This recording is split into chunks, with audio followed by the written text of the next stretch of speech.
Hi, Kate and Julie. Thanks for checking out our Green Grant proposal, otherwise known as GreenVsGay, which is what we've been calling it. This presentation is by Anna, Riley, and Noreen. So our Green Grant proposal has been really inspired by the Village of Arts and Humanities emergence of arts and environmentalism, along with their inclusion of marginalized communities' involvement and voice in their projects.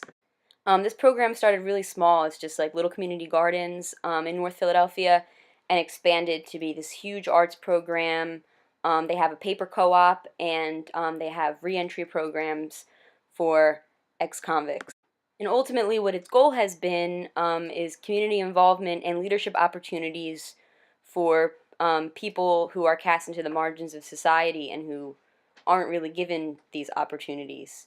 So that's something that we think is really important for what we want to do, especially LGBTQ folks are marginalized anyway, but we want to create a lot of outreach for LGBTQ folks who are marginalized beyond that identity, who are marginalized socioeconomically and racially, and give them a sense of leadership that isn't necessarily focused on white middle-class LGBTQ folks, but centralizes more marginalized voices within the community. Philly Urban Creators does something similar in terms of marginalized groups, but in addition, it is also self-sustainable, which I think is a really important goal to look for, because although, grants can take you pretty far, if you don't have to rely on grants, your project can be capable of a lot more.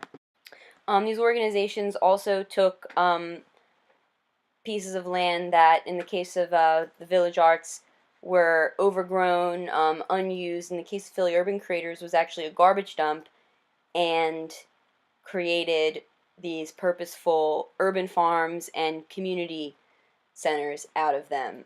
So I think that this repurposing of sort of forgotten land into something that is important and prosperous is really lucrative to environmental engagement and community engagement as a result. Urban community gardens have been proven to hold restorative powers and provide numerous ecological and social benefits to a city such as Philadelphia. Our Green Grant will focus on the cultivation of community between LGBTQ individuals from diverse backgrounds. This community group will embrace differences between LGBTQ folks, which is important because of the commonly held discourse that often comments on queer folks and the LGBTQ community in a way that encapsulates them homogeneously. However, it's incorrect to assume that all LGBTQ individuals actually have a community and a support network, which is what our garden aims to create.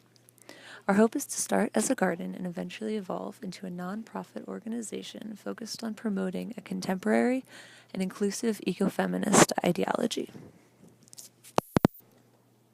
We hope to begin work on the garden in as little as 3 months. Due to the current political climate and attitudes towards LGBTQ individuals in the U.S., there is a real need to build a community and support and empower LGBTQ Philadelphians. Initially, we are looking to turn an abandoned lot into a garden run by volunteers. In the early years, we plan on partnering with other organizations such as Galilei and the Attic Youth Center to include Latina LGBTQ individuals as well as struggling LGBTQ youth. In the long run, we hope to expand into a nonprofit organization and continue building an intersectional LGBTQ community. Initially, we hope to raise $20,000. The major costs will include labor and contractors for the initial cleaning and building, purchasing materials and equipment, and ongoing costs to maintain the garden. Eventually, we would like to hire LGBTQ artists to create murals, mosaics, and outdoor sculptures in the garden. Because our goal is to include LGBTQ individuals from all parts of the city, a long-term goal we have is to provide free transportation to our programs and our events. With a nonprofit organization, it is imperative to create a strong advisory board in order to sustain funding. In creating our board, we'll be cognizant of the need for funding as well as the need for diverse representation of economic classes. Board membership contributions would vary on a sliding scale model, but would have to include large donations from our top donors.